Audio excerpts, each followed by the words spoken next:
মাসুদ জল দিতে শুরু করি। জল দেওয়া কমপ্লিট হয়ে গেলে তো আপনাদেরকে এই গাছটাতে ফলগুলো দেখাবো। আসসালামু আলাইকুম গাইস, আপনারা কেমন আছেন? আমি কয়েকদিন আগে এখানে বেগুন গাছ, মরিচ গাছ এবং লেচু গাছ লাগিয়েছিলাম। আপনারা অনেকে ভাবছেন আজকে আমি ভিডিও ইন্ট্রো দিছি কেন, কারণ আজকে আমার মন চাইলো তাই আমি ভিডিও ইন্ট্রো দিতে এলাম। তো আমাদেরকে প্রতিদিনই এই গাছগুলোতে জল দিতে হয়। আজকে আমরা কেমনভাবে জল দিই আমাদের দিনটা আপনাদের সঙ্গে শেয়ার করব। জল দেওয়ার জন্য তো এখন বালতি লাগবে, তো আমি এখন বালতি আনার জন্য চলে গেলাম। তো যেতে যেতে দেখছি এখানে একটা বালতি আছে, তো এই বালতিটাতে আমি এখন জল দেব। তো শুরু করা যায়। এখানে জল দেওয়ার জন্য আমি এখান থেকে একটা ট্যাপ আছে, সেখান থেকে আমি জল দেব। তো তার জন্য আমি একটা বালতি নিয়ে নিলাম। তো বালতিতে আমি জল ভালো করে নিয়ে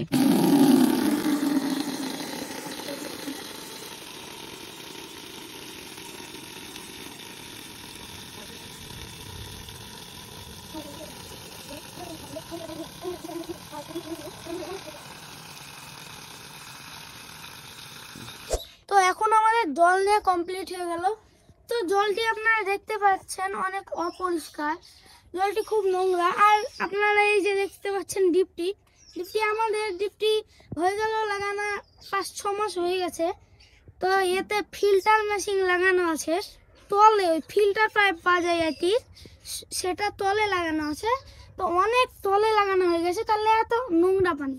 তো এখন আর কি করা যায়, এই জল দিয়ে আমাদেরকে গাছে এখন পানি দিতে হবে। আমরা জলটি নিয়ে যাব। এখন আমাদেরকে গাছে জল দিতে হবে। তো এখন আমরা জল দিতে যাব। আপনারা দেখতে থাকেন এই ভিডিওটা। এখানে মগডান বেগুন গাছগুলো দেখতে পাচ্ছেন কত সুন্দর লাগছে। এই জায়গাটায় অনেক বেগুন গাছ, মরিচ গাছ, লিচু গাছ সবই আছে। তো এখন আমরা পানি দিতে থাকি। মাসুদ জল দিতে শুরু করে দিল। তো আস্তে আস্তে এখন আমরা জল দিব। তো জল দেওয়া শুরু হয়ে গেল। তো বেগুন গাছগুলো দেখতে পাচ্ছেন ভালো হয়ে গেছে। তো আর 10-15 দিনের মধ্যেই ভালো করে বেগুন গাছগুলো হয়ে যাবে ভালোভাবে। এখন জলগুলো দিয়ে নিই আস্তে আস্তে। এখন আমরা জল দিই। আপনারা ভিডিওতে নতুন হয়ে থাকলে চ্যানেলটি অবশ্যই সাবস্ক্রাইব করবেন। আমার ভিডিও কেমন লাগে অবশ্যই কমেন্টে জানাবেন।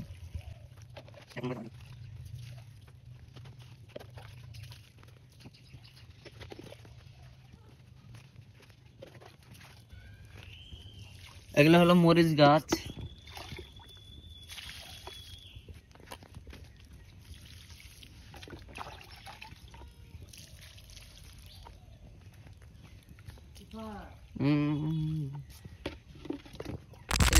জল দিতে হবে। আর একটা লিচু গাছ আছে, এই দুটো লিচু গাছে জল দিতে হবে। তার জন্য এখন জল ফুরিয়ে গেছিল, তার জন্য আমরা জল পুঁততে লাগলাম বাবা ট্যাপ থেকে। মরিচ গাছ দুটোতে জল দেওয়া হয়ে গেল। তো এখন আমাদেরকে এই লিচু গাছে, এই দুটো লিচু গাছে জল দিতে হবে। তার জন্য আমরা জলগুলো ট্যাপ থেকে নিতে লাগলাম।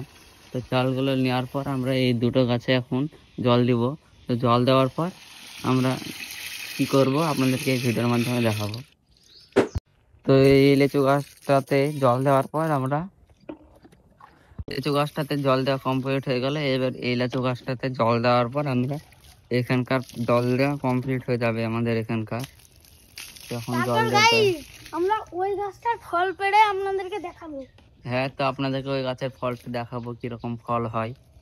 আপনারা দেখবেন এই ভিডিওটা। দেখা যাক কি কি দেখায়। এখন আমাদের জল দেওয়া কমপ্লিট হয়ে গেলে তো আপনাদেরকে এই গাছটাতে ফলগুলো দেখাবো। এই ফলগুলো আপনারা আজ পর্যন্ত যদি দেখে থাকেন তাহলে অবশ্যই কমেন্টে জানাবেন কি ফলটা। আমরা এখনো বুঝতে পারিনি কি গাছ, কিসের গাছ, মানে কি গাছটার নাম আমরা জানি না। তো আপনারা অবশ্যই কমেন্টে জানাবেন। তো দেখা যাক। মাসুদ একটা পাড়, এখন মাসুদ পাড়বে, আমাদেরকে দেখাবো। দেখতে পাচ্ছেন না, এরকম লাল ফল হয়, পাকলে লাল হয় আর কাঁচা থাকলে সবুজ।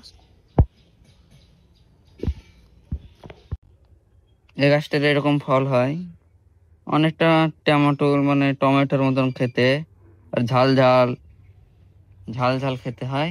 আর এটা হলো পাতা, আর এটা হলো গাছ। লাগে অনেক। এই ফলগুলো অনেক টক আছে এবং ঝাল মিষ্টি দুটোই আছে। তো এরকম ফল আপনারা দেখেছেন কি, অবশ্যই কমেন্টে জানাবেন। আর এগুলো তারা কি আরো ফল? পরে এই মাসুদ ওখানে আছে, ওখানে লাল লাল আছে আরো, এই তো এখানে লাল আছে একটা।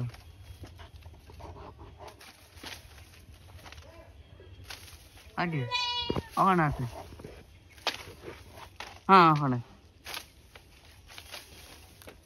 বললো একটা পড়েছে, একটা পড়েছে, একটা পড়েছে, একটা পড়েছে, এখানে একটা পড়ে আছে, এখানে একটা পড়েছে। এই ফলটা এখন খাবো, সে আপনাদেরকে দেখাবো।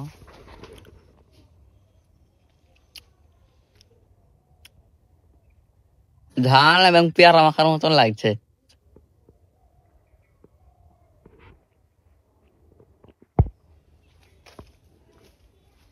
কাঁচাতে এরকম সবুজ থাকে, আর মিডিয়াম মানে মিডিয়াম পাকা এটা, আর এটা হলো ফুল পাকা ফুল এরকম। তো এখন আমাদের এখানে জল দেওয়া কমপ্লিট হয়ে গেল, এখন বাড়ির দিকে যাব। তো চলুন বাড়ির দিকে এখন যাই, যে বাড়িতে আমরা কি দেখি, বাড়ির দিকে এখন যাই। আর দুপুরবেলায় ভাবলাম একটা খাট কিনতে যেতে হবে, তার জন্য আমি আমার আব্বা মিলে চলে গেলাম খাট কেনার জন্য। গরিবাগ যাচ্ছি খাট কেনার জন্য, তো ওখানে অনেক রকমের দোকান আছে, তো ওখান থেকে আমরা কিনে নিয়ে আসবো আমরা খাট। আর এই রাস্তার এতটাই অবস্থা খারাপ ছিল যে একটি টোটো ভালো করে যেতে পারছিল না, তার জন্য এখানে পাথর ফেলা হয়েছে, রাস্তা শুরু হবে আবার নতুন করে। যেতে যেতে একটি রেস্টুরেন্ট দেখতে পেলাম, এই রেস্টুরেন্টের নাম ছিল স্বপ্নচূড়া। এই রেস্টুরেন্টে আমাদের বাড়ি থেকে প্রায় 5 কিলোমিটার হবে। এই রেস্টুরেন্টের পাশে একটি বিল ছিল, বিলের এখানে অনেক জল ছিল এবং মাছও ধরছে সবাই দেখলাম। তারপর আমরা চলে এলাম Gudia high school. Gudia high স্কুলটি পার করার পর একটা আমরা ফার্নিচারের দোকান চলে গেলাম। এই ফার্নিচারটির নাম ছিল ময়না ফার্নিচার। এই ফার্নিচারটি ছিল গোপালনগরে, তো আমরা ভিতরের দিকে যেয়ে দেখবো কেমন কেমন খাট পাওয়া যায়। তারপর দোকানের ভিতরে গিয়ে দেখলাম এখানে শুধু কাঠের পাওয়া যায়, এখানে হাফ বক্স ফুল বক্স দুটোই পাওয়া যায় কাঠের, কিন্তু স্টিলের এবং লোহার দুটোই ছিল না এখানে।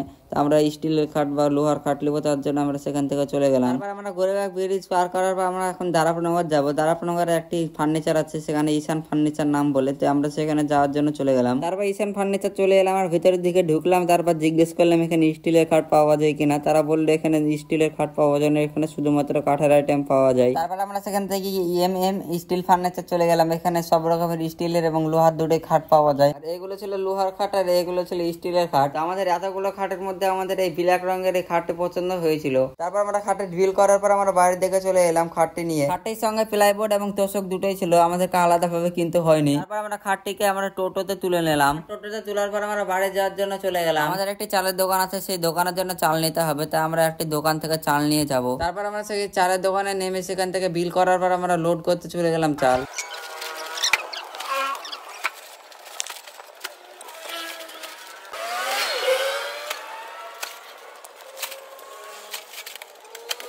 চাল লোড করার পর আমরা বাড়ির দিকে চলে গেলাম। আজকের ব্লগটি কেমন লাগলো অবশ্যই কমেন্টে জানাবেন, আর এরকম ব্লগ পেতে চ্যানেলটি অবশ্যই সাবস্ক্রাইব করবেন। আল্লাহ হাফেজ।